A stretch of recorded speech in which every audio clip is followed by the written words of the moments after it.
Hello, everyone. Welcome to another episode of the Cybersecurity Recruiter podcast. Today I'm joined by Steve Campbell. How you doing, my man? Doing great. Good. How are you doing, Thomas? I'm good, mate. It's nice to see you again. Trying to think was it the start of this year we were talking, or was it the end? I think it was around January. Yeah, cool. No, we had a good chat, mate. It was good. I was just saying before we clicked on air, we're talking about you spotting someone in the Reddit social media landscape and stuff like that. And I'm looking forward to that one. And I'm looking forward to unpacking your journey as well, because you've been in and around we only used to recruit pen testers back in the day, but now we do anything within the security ecosystem. But I'd like to talk about your pen testing journey and stuff like that. So that would be cool. But yeah, I'll do you a bit of an intro for the listeners that don't know you, Steve. Like, just feel free to virtually shout at me if I get anything wrong. But I'll do my best, my friend. Started off in the US Navy. You were there for a number of years, and then originally started out as a systems engineer. You were doing that for almost a decade, about 8 years. Then jumped into the security field as a network security engineer, and then a network analyst. And then your move over to Rapid7 saw you go into a fully fledged security consultant and pen testing role. Also spent some time at Securicon and Chevron as a senior pen tester. I was a contractor.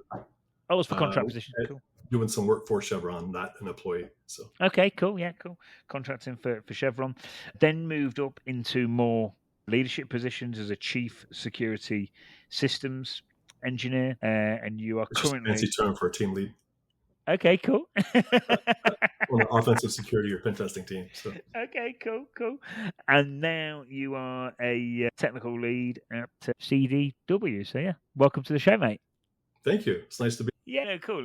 It's nice to get you on. I think do you know what because we were pinging back and forth on LinkedIn. I think we were pinging back and forth about different things, maybe about the show, but we've been pinging each other for a while, haven't we? Yeah, back about a year.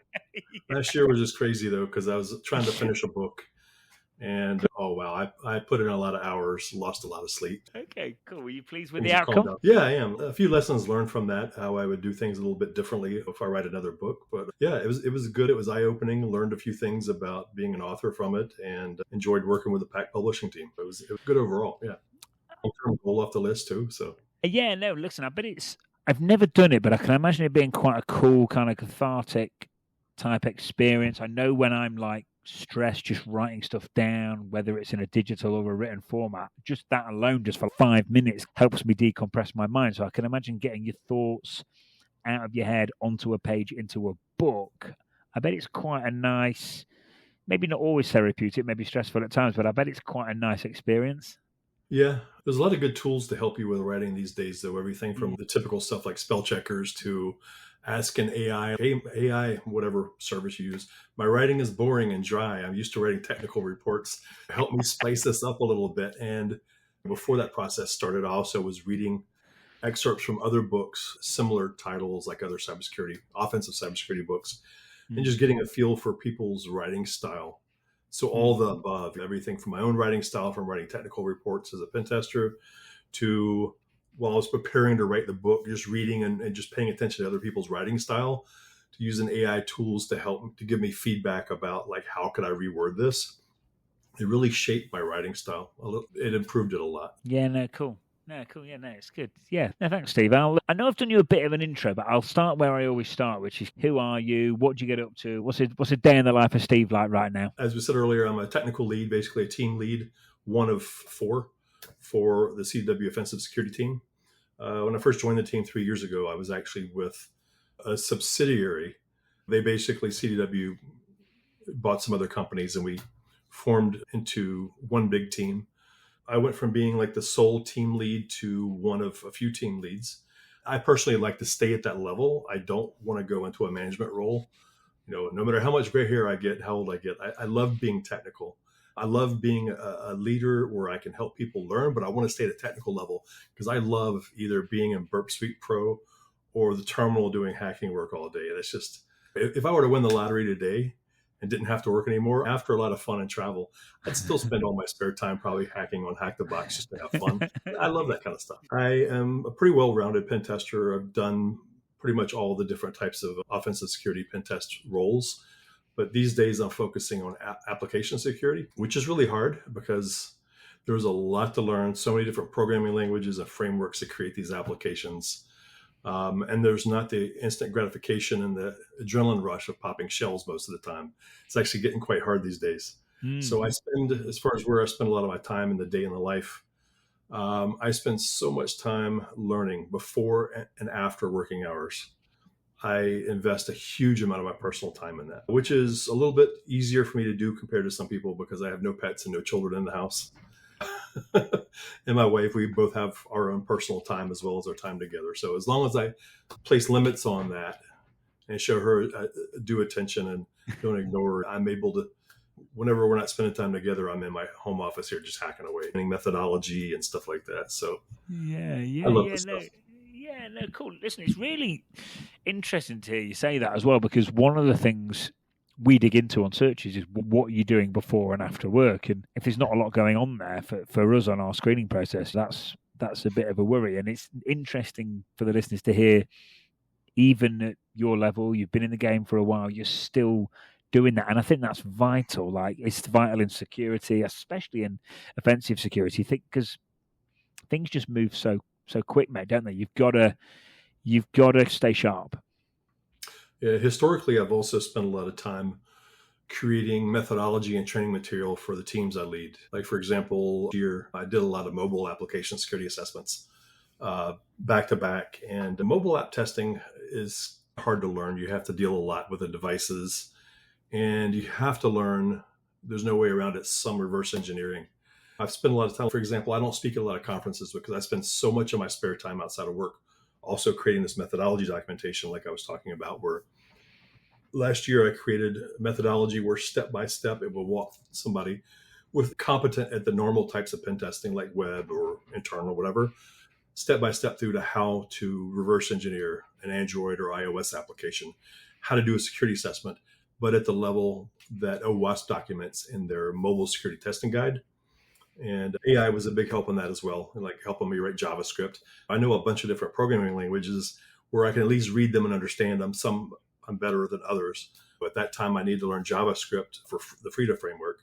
So AI was a big help there. But yeah, if I'm not doing it for my own learning, then I'm creating methodology documentation to help bring the skills up across the team. Yeah, and I bet doing that reinforces your own knowledge as well. You're writing down and reinforcing what you know. So yes, it's helping the team, but I bet it's helping you keeping your own skills sharp as well. Yeah, I have an untold number of documents in Obsidian, and I'm just always adding to it. Every time I'm learning something, I'll add to the overall checklist, like this type of assessment, the checkbox, do this and this, and then I'll link that to a more thorough document that gives like background and how to test and etc. So I'm always, every day I'm adding to that. And it's like gold to me, and I keep it backed up on an encrypted drive because it would be painful to lose that. I put untold number of hours into that. And it's interesting as well. Like you said, if you won the lottery, you'd go away for a few months and then eventually get bored, and you'd still be hacking away and stuff like that. But I actually think that's genuinely how you need to be. Like, especially if you're breaking in and stuff like that, or even if you're not. Like, at times it's going to get hard, it's going to get tough, and it's pretty competitive out there these days. I think you almost need that level of natural passion to be good, I think, and stay good. Oh yeah, definitely. It's easy to get burned out in this line of work because you may have heard before, it's like drinking from the proverbial fire hose. I do approach burnout sometimes, but yeah, I've been through so much to get to where I am now. Like, for example, years ago when I was retiring from the Navy, like right after I retired, I was waking up at 4:30 in the morning, more time to work on the OSCP certification, for example. I was working full-time plus overtime at the job during the day, rushing straight from work to school and getting there late because of working overtime. Carrying a full-time college course load at night. And for 3.5 years, I lived on about 4.5 hours sleep a night on weeknights. And weekends, it was brutal because I was having to write college papers. But some things I've learned throughout my life, not only being in the military, but some personal lessons I've learned just helped me get through that. For example, the biggest thing I learned that had an effect on my career has been interested versus committed. If you are interested in something, you'll make excuses when it's not convenient. But if you're committed, you don't accept nor give any excuses. And unless you're ill, you will, for example, if your goal is to lose weight, and you say, I'm going to get up in the morning and go work out before work, you don't make any excuses. You don't hit the snooze button. It's the same with work. When I read about that concept, interest versus commitment, and really applied it, it just really skyrocketed my career. Yeah, I like that. I like that saying as well. It's cool, that is. And But it'll really wear you down though too. Get 4.5 hours sleep a night for over 3 years. That was rough. But you know what? It helped me break into this industry to be a pen tester. I wouldn't be here now if it wasn't for that type of work ethic. I know, Steve. Do you know what? And I know everyone talks about work-life balance, and I know we mentioned burnout. Then it's a real thing, but it's true. If you want to get ahead and you want to be much better than average and doing well and successful in security, there's a lot of people that want to do that as well. So if you just do what everyone else does, it's going to be tough. But I bet you look back on those times with fond memories now, don't you? Yeah, I'm very proud of that. I don't recommend that people do it to the detriment of their family. So many people spend time on things that are really unimportant in the grand scheme of things. Say, for example, at nighttime, can you cut out doom scrolling on your phone on social media to go to bed an hour earlier so you can wake up earlier in the morning before your family wakes up or before you have to get ready for work to either exercise or to study for that cybersecurity certification. So it's about not ignoring family and life and stuff like that, but it's about making good choices and then not allowing yourself to make excuses, just getting it done. Definitely, mate. And I think as well, people can really leverage the effects of compounding and doing things consistently. Because say if people listening have got families and little children running around and stuff like that, and some of this might seem undoable, but even just getting up an hour earlier or doing 2 hours on a weekend. I had one chap called Eric on. He's got a pen testing consultancy up in New York. He said every Saturday he just went into this hyper intense mode and just did 2 or 3 hours every Saturday morning for, I think it was years on end. And he just said, looking back now, it just got him ahead. So I think everyone's in a different position. If people can do every night for 3 or 4 hours, great. If you can do a Saturday morning for 2 or 3 hours, that's great as well. I think just doing something to going above and beyond, and some people will do it quicker. Some people might need double the length of time, but because they can't commit as much time. But I think it's just doing something to get ahead and doing it consistently can get some results. Yeah, offensive security or pen testing is really hard to break into, especially these days with the economy and the job market seems down. And from everything I'm reading, and it's tough out there. And if you're not hungry for it, and aren't willing to go above and beyond to make yourself stand out from the crowd, it's going to be rough for you. It is. There was a time in the tech market in general where, and look, there's still stuff going on out there, and there's still pockets that are busy, and there's still hiring going on. But there was a time where it was just, looking back from a recruitment standpoint, it was just easy. People were getting paid huge amounts of money. And when I look back, they perhaps weren't doing a great deal, and everyone had 4, 5, 6 offers on the table. I can remember a counter offer getting thrown at me, and one individual got a 50k raise on the base, and he accepted a counter offer. This was 2022, straight after COVID. It was just every government in the world had printed loads of money, and it was just the economy was crazy, wasn't it? But those days are gone. You've got to really step up and grind and be good now. Oh yeah. Earlier you mentioned the person that I met and that my team hired from Reddit. This is a good example of what we're talking about. At the time, my team was looking to hire 2 or 3 mid-level experienced pen testers. And the job market was just crazy with the salaries that people were asking for. And we're thinking these salary requests probably only going to be able to hire one. And it just so happened around that same time, before work one day, I was reading cybersecurity related stuff on Reddit. And somebody was talking about, what else do I have to do? I've done all this and still can't break into a pen testing job. I started reading it and asked for their resume. And this person came from a completely different background. They had a college degree, but they worked in something in academia or whatever. But their hobby, their passion was hacking. And they were documenting on their blog how they were doing bug bounty work, home lab stuff in their learning process. They were documenting this. And just the quality of their writing and their communication style, which is very important, especially on the consulting side of pen testing, just made them stand out. I was thinking, wow, this is somebody who's, while they don't have consulting experience or direct IT experience, very passionate, During the interview, he just blew us away, much better than some experienced pen testers with the OSCP cert. Just very impressive overall. And he's a good asset. I reached out to him yesterday and he was actually helping me with the problem. And so, yeah, very happy it went there. But communication skills, somebody who is malleable, I felt like it's somebody that we could bring them up to speed with minimal supervision. Yeah. And so that's an important lesson trying to get into this line of business is just spamming your resume out there, network, meet people, talk to people online. I've gotten opportunities before and helped people before just from online conversations with people I've never met before. It's just networking at security conferences and stuff like that. They can really help you get to the top of the heap sometimes when somebody's looking at hundreds of candidates. So yeah, I love that because, Steve, I always talk about on LinkedIn posts and on this pod, I always talk about making the resume 3D.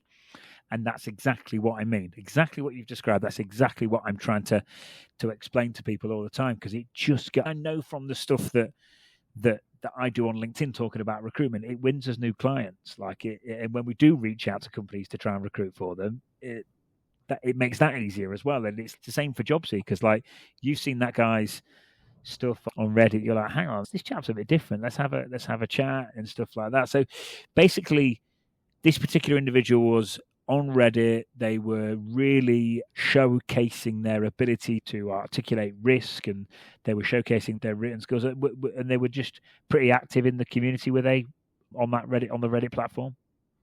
I don't know about that. It was more like, I think they were frustrated at the time that they weren't getting anywhere with their job applications done. And like, what else do I need to do? And it's funny that I got my job at Rapid7 the same way. Series of IT jobs, system administrator, systems engineer, security engineer. And then I was an internal pen tester and not a consultant like I am now. And one day it was this Reddit conversation. This person happened to say that they're a mid or I think they said a senior level penetration tester and blah, blah, blah, talking about the day in the life and what they do and stuff like that. And wow, I want to be where you're at. What more do I have to do? And they said, send me your resume. So it's funny. I got my start and my first full-time pen testing role as a consultant the same way through Reddit, somebody I reached out to.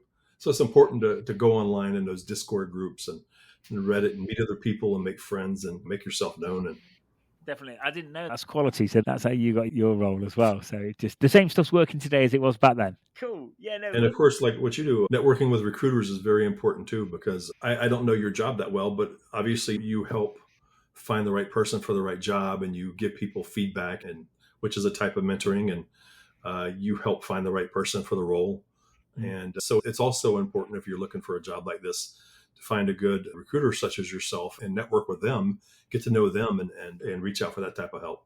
So no, it is, Steve, and it is. I was on a candidate call yesterday and I said to the chap, and we were chatting away, and he said, I really wanted to talk to you because I know the best jobs are never advertised. And I was like, okay, that's an interesting. When I think about, just go through our client list in my head, and it's true, like some of the clients that we've done the most hires with aren't advertising, and it's an interesting concept that. And I think as well, in this kind of AI automation, like everything's getting so noisy, like job adverts are really noisy. They're getting loads of applications. LinkedIn's very noisy these days. Reddit, as great as that story is, that more and more people are going on it. So I think if you can leverage real life relationships and leverage a network that you've built up over time, that's never going to go away for me. And I think the value of that's probably going to increase more and more as time goes on. Absolutely. So yeah, cool. Steve, you said something when you were talking about the Reddit and the written stuff on the Reddit. The next sentence you went, and in the interview, he blew us away. What did he do in the interview to blow you away that we can all, the listeners can learn? Any kind of hints and advice in terms of how that particular individual came across during the interview and what they did? Well, two things. When you work on the consulting side of any job where you're customer facing, good communication skills is absolutely important. It doesn't matter how smart you are or how good you are as a hacker or whatever job you're doing. Communication skills are highly important because people aren't going to know how smart you are and how good you are if you can't communicate it, and they don't feel like you're there to help them. So just for one, good communication, written and verbal. And the other is technical knowledge. Here's an example. If I do a job interview, somebody has on their resume that they can do whatever, say, for example, web app pen testing with Burp Suite. If they put that on there, I'm going to ask them some not yes or no or multiple choice questions. I'm going to ask anybody in this line of work would know what cross-site scripting XSS is. And I would ask something like, let's say you suspect that you're testing for cross-site scripting in this web application. You copy and paste this script alert script closing tag payload, and it doesn't pop an alert. What's your next step? And if somebody can talk me through how they would look at the page source and they would try to escape the tags or like ending tags, closing tags right before the payload, just starting with that. There's a whole lot of other things I don't want to bore you with. If they couldn't talk through that, then I would really doubt what they put on their resume. So being able to back up and talk about what you put in your resume. So that's hugely important. There's so many people, not just at this job, but just over the years I've interviewed, that would put everything in the kitchen sink on their resume, but when you ask them a question about it, they can't talk about it. So you get great at that. See what else. That's mainly it right there. Just the technical ability, communication. They're massive though. If your communication's on point and your technical ability is on point, that equals one hell of a career. They're two major things. I think sometimes, Steve, and I think sometimes people think they've got to put all these words on their resume because everyone's got a system that declines. And it's like, we say that to people, look, if it's on the resume, we speak to candidates before and after interviews. If it's on your resume, expect to be asked about it, because what you've just said there is very common. The hiring managers and the clients and the founders and the team leads that we deal with that are interviewing are all the same. If it's on your resume, you're going to get asked. And I do get to a certain extent, if you're dealing with an ATS or an internal system in a big company and you're trying to keyword it to make sure you get it in front of the relevant person, I can understand various different things, but if that's what you've done, I think explain to the person on the other side what you've done, because if it's on there and you're trying to pass it off as you're an expert in that particular area and then you can't explain SQLi or cross-site scripting or whatever it might be, the interview is only going to end one way, isn't it, at that point? I've really done this myself, but I really think on resumes there needs to be some kind of key that tells people, like for this bullet point, what level you're at, like basic, intermediate, advanced, etc. And that would probably be helpful now that I think about it. It never crossed my mind before. But just there's so many padded resumes out there. Put it on there, be able to talk about it, be able to talk through your process. So if you say you know how to do internal pen testing and you got the OSCP, I would expect for you to be able to talk me through your process of an internal pen test. What's the first thing you would do? Why do you do that? Why do you do that before this? And be able to reason your way through it. What's your thought process if you run into this problem? Stuff like that. You have to. Yeah, I have a group of questions that I'll never share with anybody because I don't want to test them on the internet, but they're all around scenarios with different types of the core types of pen testing that we do. That helps me very quickly find out if somebody knows what they're talking about. So when we stop recording, I'll get them out of you, mate. No, it's true. You know what you just said a minute ago about having a supplement to the resume or having a skill level. I can say this because it's all over LinkedIn. Bishop Fox, we recruited for them in the past, and we did that with them. So we'd have the resume like everyone else does, but then we would actually have a separate matrix where we broke down every aspect of pen testing and red teaming as the roles we were recruiting for, and we literally did exactly what you've just described then.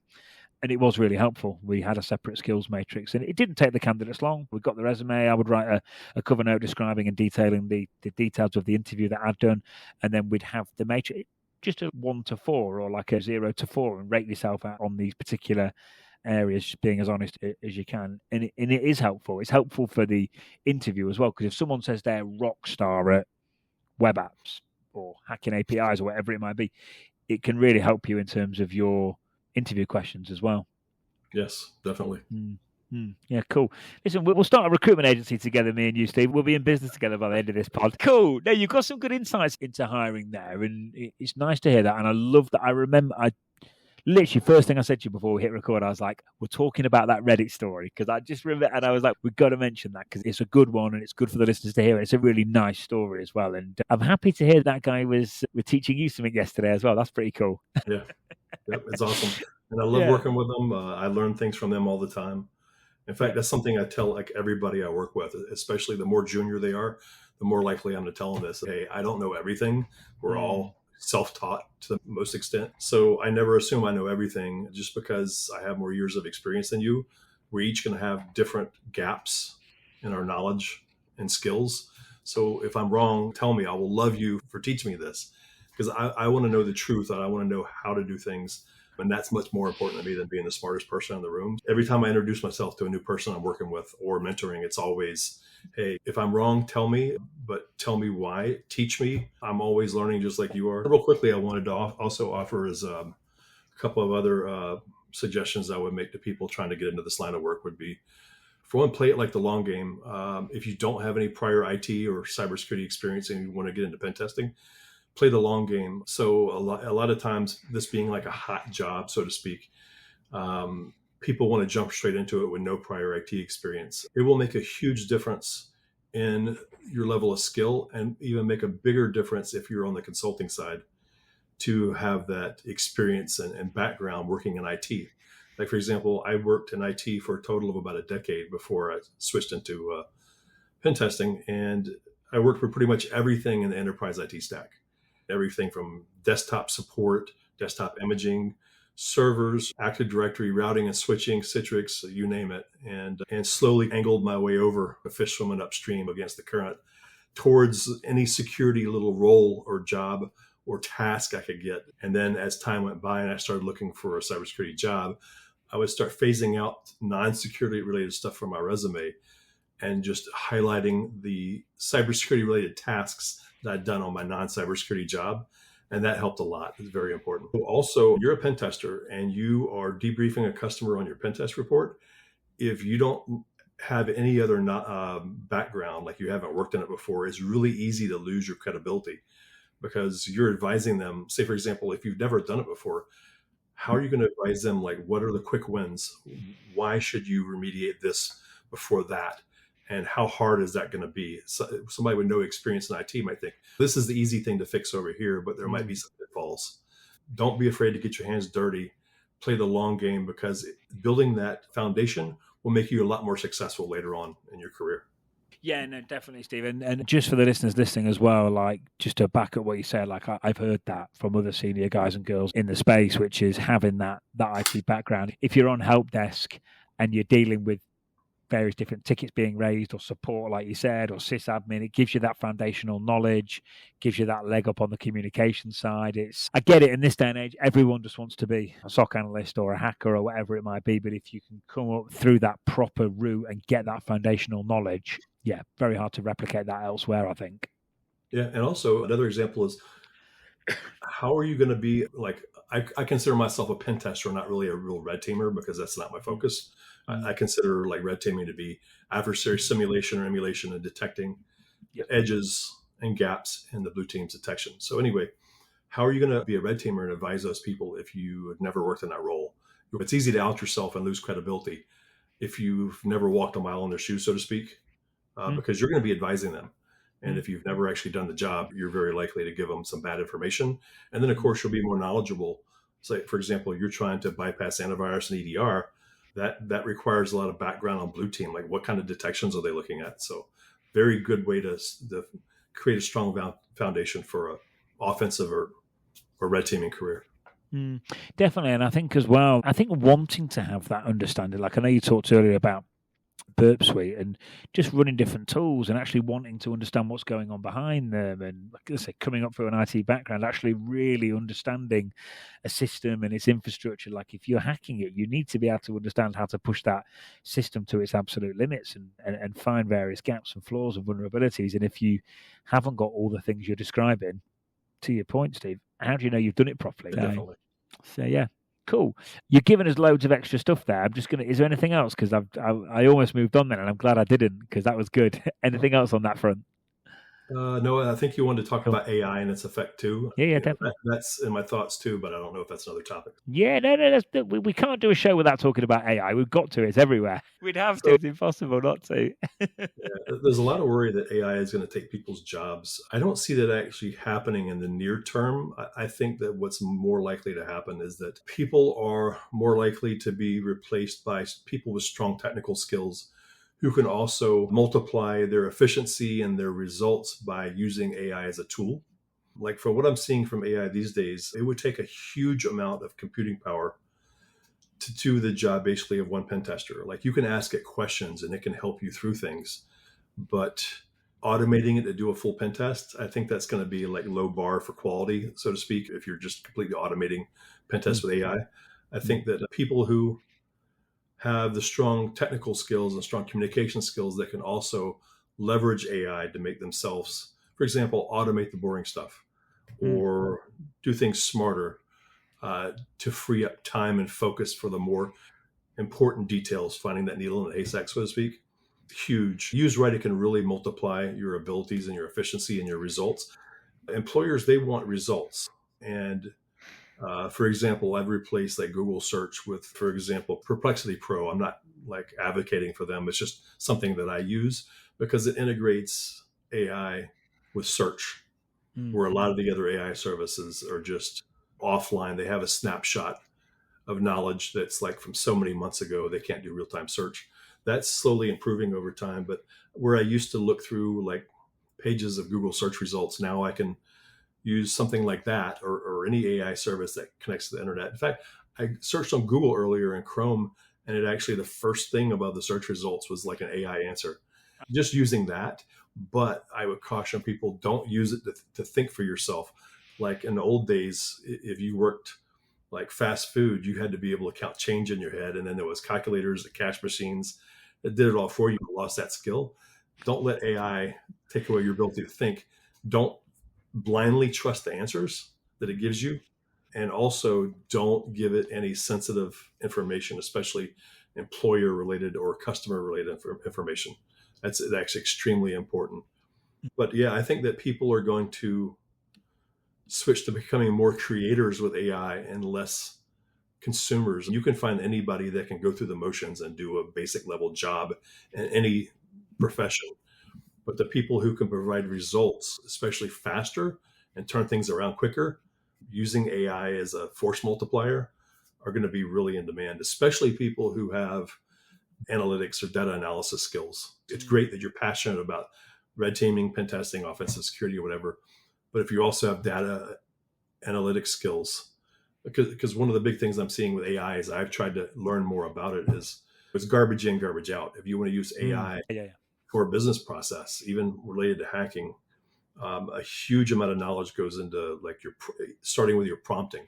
But then if you're trying to condense all this knowledge from different sources down, it takes a strong math and data analysis background to do that. So if you can fit that in with offensive security skills, you're going to be gold. Yeah. Yeah, no, definitely. Steve, thanks for that, mate, because that, just listening to you speak there, from what I'm seeing as well, you've got a really good read on the market. And I don't know if this is becoming a bit of an overused saying, but I'll say it again, which is AI won't take your job, but someone using AI will. And I've heard that saying a few times. It's like what you said, and I'm seeing that. And it's like you mentioned there about strong technical skills and being able to use AI. Like this market's considered a down market, but the vacancies we're picking up at the minute, I think the salaries are still really good. I think clients are probably expecting a bit more than what they were, like certainly a couple of years ago. But I think for people that are on it, moving forward, on point, keeping things sharp, keeping up to date, I think the demand is massively there. And I think to a certain extent, those people are getting a little bit harder to find. Sometimes we'll pick up a search and I just know someone straight away and it's 2 or 3 phone calls and the search is done. Other times we're going to market and we're headhunting. On those times when we're going to market and we're headhunting, it's getting harder because there's that many people on the market and resumes can often look better than they are with ChatGPT and stuff like that. So I think those people are getting harder to find. And on the times when we've gone out to market, we've had to grind to get the results that we used to get by just working at a moderate amount of output. So it's interesting, but I think there's a real opportunity for what you just described there, and it sounds like a lot of the stuff you're doing, Steve, and keeping yourself sharp. I think there's real opportunity for people that are staying on point and pushing forward and not getting too wrapped up in all the hype with AI, because there is a bit of scaremongering around it and stuff like that. But I think on the whole, if your attitude's right and you're moving forward, I think it's good times for those guys and girls. A learning resource, because if you think about it, we all have different styles of learning. I'll never be accused of being the sharpest tool in the shed. So sometimes I can take technical stuff I'm trying to learn every day, and it may take me multiple passes over it and Google searching it or running it through AI to understand part of it. And you can take something that's static, like a PDF of a document or a book or a research paper, and you don't understand it, upload it to whatever your choice of AI chatbot is, and turn it from something static into something dynamic. Have it explain it to you, ask it questions, and have it break it down. And also, say you can't afford training, you want to do this certification or you want to learn these things, but you don't have a couple thousand or 5,000, whatever, for this course over here. Take that course syllabus, upload it to ChatGPT or Claude or whatever, ask it questions, have it break it down into sub-subjects or subtopics, and create your learning roadmap, and then have it generate content, explain this thing, and go through that, focus on one at a time, check them off the list. Tutoring your kids if you have kids in school. So it's a great learning resource, as long as you use it as a learning resource and don't forget how to think for yourself. Yeah. And verify the results. Awesome resource. I use it every day for learning. So yeah, see, by the way, I think that's definitely going to happen. I think that's already happening. I think people getting lazy. I think we shouldn't let it happen, but I think it will. Yeah, here's a recent example. So I was having one of those AI services. I hate to name them because I don't want to endorse any particular one, but I needed to do something and write some code, and it gave me some code that had Python data classes. I'd never used data classes before. And I could have just taken that code and run it and been done with it. After a few tries back and forth fixing errors, it worked, and it saved me tons of hours. But I said, don't let it think for you, learn from it. That's interesting. I read through the code line by line. How does this work? And I understood all but the data classes. So I started asking Claude, explain data classes to me. I learned something new. So that's how you should use AI, and not do everything for me and I learn nothing from it. So yeah, 100%. I can remember ages ago we asked it a question about contractor margin, and if we'd have followed it, we'd have basically made no money. We'd have lost money. I think a bit like using any tool, whether it's Nessus, whether it's Burp, whether it's AI tool, whatever it is. Yeah, I think understanding what's going on behind the tool and being forever curious, which, as we both know, is an amazing trait for anyone in security. I think having that and being really interested in what's actually going on behind the scenes will serve you well and stop you from looking silly. I just wanted to talk about, like, coming out the Navy, like what the transition there. Is there anything you know now about that the listeners could learn? The transitional phase? Been retired from the Navy for a while. If you can go into the military first and it's going to help you not only because you're getting a paycheck while you're learning and getting college funds, but also there's that security clearance. Like right now, we know that the government is going to cut a bunch of government jobs, but we have a lot of government contractors or military. While our current administration is talking about cutting government jobs, they're also talking about making the military stronger. So be thinking ahead. I'm thinking, okay, government contractors that support the warfighting part of the military, they're going to still be employable and employed. So if you get that security clearance, that's golden. That can help you get your foot in the door, even overcome barriers to not having the necessary skills and certifications and knowledge, because a lot of times companies will take people with that security clearance and give them time to get training and certifications and stuff like that, but not the other way around. It's a lot harder to get people with security clearances. There's that. I see a lot of people that are getting ready to transition, networking on like Discord cybersecurity groups and asking questions like, hey, I've got these skills, knowledge, and experience in the military. How do I translate this? So do that. Go to these cybersecurity Discord groups or whatever, Slack groups or whatever the case is, or Reddit. Ask for help. Ask, how do I translate this, my military experience, into civilian cybersecurity? And people like me are there for you to reach out and will help you. So that's a big thing. That's the most important thing I would tell them.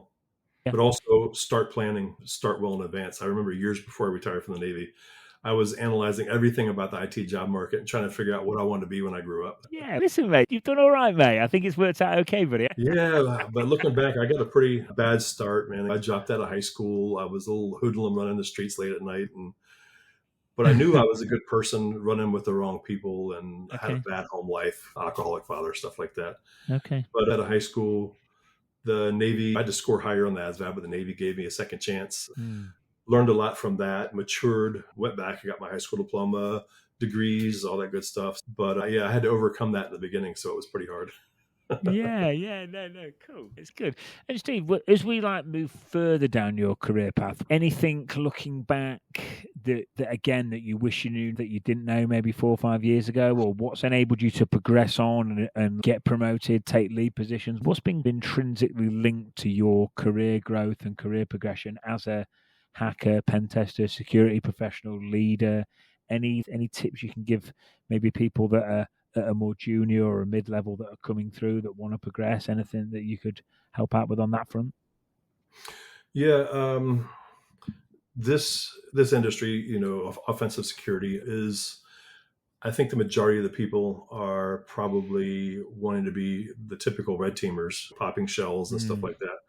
There's a lot of work that's unrelated to popping shells. And in fact, application security is one of those. You don't have that instant gratification of popping shells most of the time because things are much harder to hack on web apps these days. So if you know your way around Burp Suite and you're very familiar with hacking web applications as part of your broader skill set, that's huge. I remember back then when I did a job interview so many years ago, and it seemed like nobody cared if I could do buffer overflows.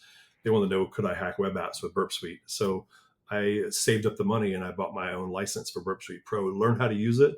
And then over a weekend, I remember I like riding motorcycles. I ride a Harley. But that weekend, the wife was out of town. The weather was terrible. So I'm stuck inside. It was like, storm force winds outside, pouring rain sideways. So I started I had this home storage device, like a network attached storage device. And I started poking around at the web interface. And before I knew it, I had 2 severity remote code execution vulnerabilities. So I published 2 CDs from that. That will make a huge impact on your resume if you can publish anything, but especially CDs. I found those vulnerabilities, documented them, put them up on my blog, submitted them to MITRE for CVE, add them to the resume, learn those job skills around AppSec, as well as everything else. And if one of your listeners is wanting to do this, I would say the easiest, lowest barrier to entry to getting your first CVE is poking at the applications on IoT devices. They're getting better, but they're still like the lower barrier to entry to finding bugs. Yeah, so I would start with something like that. That would really beef up the resume. Okay, yeah, good advice. I like that. Yeah. I think there was some regulation introduced around that a few years ago because they were. Yeah, I've heard about it. Like yeah. Okay, cool. Yeah, I really like that one. And yeah, I think as well, like you mentioned there about everyone wants to be a red teamer and stuff like that, and you're right. Like the reality of popping shells, and also like being on a red team engagement. Like I speak to red teamers like all the time for my job. Sometimes like they have to sit it out for like weeks on end. It's not all like cut and thrust and like super exciting at all times during an engagement. A lot of the red teamers say to me, you better have a bit of an appetite for boredom at times, because like on certain engagements, if you're staying like stealthy and under the radar, like you might have to like really not do too much for quite a bit of time. Like it's probably not as exciting as people think. And when I always hear people say, oh yeah, I want to be a red teamer, I'm like, everyone says that for starters, and do you definitely want to do that? I've got clients that like, they don't like that response in an interview when someone says, what do you want to do? Because it feels like a bit of a stock answer. I think if you genuinely do and you've looked into it, fair enough. But I think sometimes people just jump to, I just want to be a red teamer. I just want to be a red teamer. There's definitely a lot more to hacking than just that, isn't there? Yeah. And I think there's a lot of opportunity on the AppSec part of hacking or offensive security jobs. Back before I even became a pen tester, when I was doing like vulnerability management for a global sized organization, it seemed like remediating the application security findings from a vulnerability scan were much more difficult, both from the standpoint of the technology as well as the organization and the application stack. Whereas like the operating system, you could just install a Microsoft or whatever Linux patch, but for applications, it's much more complex. So there's a lot of opportunity there for people who understand applications and know them very deeply. But it's also, I think it's less popular than like I said earlier, I consider myself a pen tester more than a red teamer because I don't do adversary emulation and stuff like that. I'm more into the hacking web apps these days. I can do all the above somewhat at some level or another, but over the last year or so, I've been focusing more on AppSec. Some people feel like it's a grind because you very rarely get to pop shells. It requires a huge amount of attention to detail just to find that one thing that the pen testers and the vulnerability scanners before you have overlooked. Yeah, but it's very valuable if you can do AppSec web testing in addition to being a more well-rounded pen tester or red teamer, and you can do threat modeling, then that's very valuable. Yeah, I just think with the nature of web apps, they are just, every company's pretty much got a web app, like every big and small, like the just sheer abundance of web apps. There's always going to be such a demand for a good web app pen tester. Yeah. In fact, earlier when I mentioned people getting into this line of work through bug bounties, if you do bug bounties on the side in your spare time and you actually have your profile on one of the bug bounty platforms to show for it, you're blogging about what you're finding, but of course sanitized if they don't allow you to publish that information. Don't. But if you're showing that you can find the bugs that hundreds, if not thousands of people before you have overlooked, that you're that good, it's going to leave a mark. It's going to boost you, so to speak. Yeah, no, definitely. And it's, bug bounties. I did a show on bug bounty once. The chap was saying getting familiar with certain systems and going on Bug Crowd, and you can do different ones for different companies. And he was saying if he always stuck to the same company and a similar sort of section of a system, he could get to know that particular system really well and then get better at bug bounty as a result. But it'd be such a cool way to make a living, bug bounty. Yeah. Also, if you're interested in that kind of stuff, I would say check out the Critical Thinkers podcast. And they also have a Discord group. No matter how much I learn about AppSec and pen testing web apps, on the regular, they're dropping knowledge bombs on there that I'm like, wow, just mind is blown. Where they're talking about finding things that scores of other pen testers have overlooked or other bug bounty hunters, and like chaining lower level bugs to achieve critical impact and stuff. It's really mind blowing. So. Yeah, it's cool. good community on there too. That's why I like to recommend them. I've seen people get their start through that particular group. There's even a guy on there called XSS Doctor. He's a cardiac doctor or surgeon, and he does bug bounties in his spare time, and he's dropping research on there like all the time. It's amazing. Wow! So hang on, this guy's a doctor and he's hacking after he finishes work. Yeah, so I don't do bug bounty work on the side. I spend so much time trying to learn and bring that knowledge documentation back to my team. But that's one of the resources I use. Is a pen tester, you can drop a report with very little in the way of findings on it because it's a clean application. But these bug bounty hunters, to get paid, they have to find things people have overlooked and show impact. That's a good way to get your start. You can learn a lot from that. That'll help you to learn to get into this line of work. And if you're already in this line of work, there's a lot you can learn from those people to make you even better. So I like to follow them. I listen to their podcasts on the elliptical or treadmill in the morning. So. Cool. Do you know, Steve, I was about to say to you, what book, learning resources, content are you consuming that's having the biggest impact on your career growth and career progression? Obviously, you've just given us a mega one. Is there any other kind of go-to sites or pods or books or anything that you go to? Well, you mentioned books. I think one thing that's important for everybody right now, especially in these days of massive consumption of social media, is this book by Cal Newport. It's called Deep Work. And I actually heard about this through, I hope I'm pronouncing their name correctly, Aziria. I think it's a she, they, whatever. I think from somewhere in Europe, and specializes in ARM processor reverse engineering and hardware hacking. But I remember one time seeing on Twitter, now X, that recommending that book. And so I have always battled with ADHD my whole life. But I think everybody is affected by social media. Some of the eye-opening things I read from that book were the more you look at social media and at your phone and what it does to your dopamine system and everything, you're ruining your focus and attention to detail for the rest of the day. Oh, no. You have a finite amount of focus for deep technical work, for research, for learning. And if you're eroding it by constantly getting those dopamine hits on your phone, then you're damaging that ability. And so I've always felt like I need to eke out just a little bit more performance to do research and learn things, because I'm constantly learning subjects that are harder and harder to learn. And so doing things like don't get on social media before work until after the workday, after you put in that study time. But there's a lot of lessons to learn from that book, Deep Work, that I think anybody can apply. And it's about becoming the best version of you, basically. We tend to hold ourselves back, whether I mentioned earlier, like making excuses and interested versus committed to time wasting, and especially on social media, and not being the best that we can be. I don't try to compete with other people. I'm always competing with myself to be better than I was yesterday. So I think that whether you have ADD like I do or not, the lessons learned from that book, Deep Work, is valuable to anybody.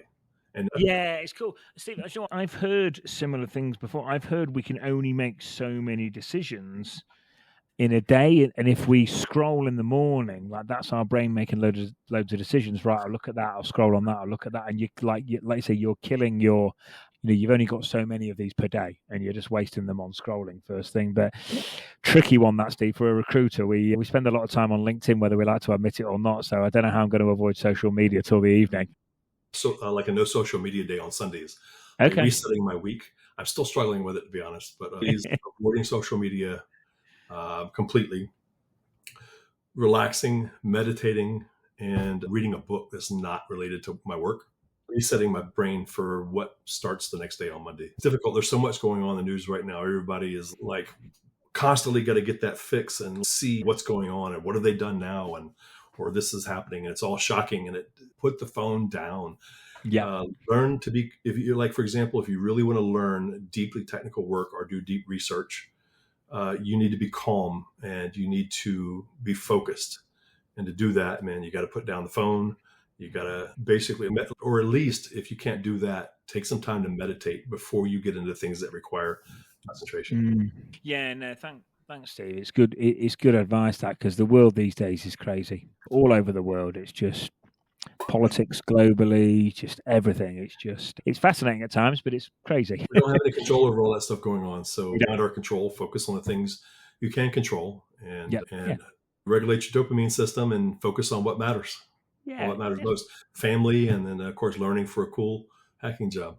Yeah, definitely. I'm going to ask you one more question, Steve. Your book. Can you tell us about your book and where we can find it?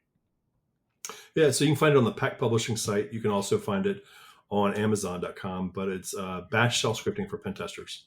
A lot of people take the advice of when they're getting into hacking and pen testing to learn Linux and operating systems and to learn Python.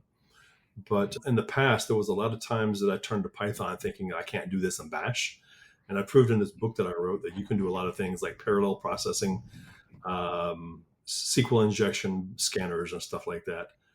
It can do a lot. There are a lot of times you want to use the right tool for the job. Stated that you can do a lot more than most people think as far as hacking goes with Bash. The majority of the time I use the Linux terminal in my work. It's quick one-liners. Those one-liners might have like multiple commands chained together, but you can put those together. And remember, I said employers care about results, not how you got there. You can just get there a lot faster and get those results with Bash. But there are times you reach its limitations, turn to something like Python or whatever programming language. Cool. Yeah, so in a nutshell, that book starts out with getting the reader comfortable with the Linux command line, the file system, the shell, how to find your way around and navigate it in the first few intro chapters. It covers a good overview of anything, the most likely things you're going to need to learn about Bash. Then later in the book, the middle chapters get into using it for specific pen testing scenarios. I cover like web app pen testing. I cover internal network pen testing, automating vulnerability scans and stuff like that. But it's like in the core pen test skill sets, like internal, external pen testing, web app pen testing, how to integrate Bash into your workflow.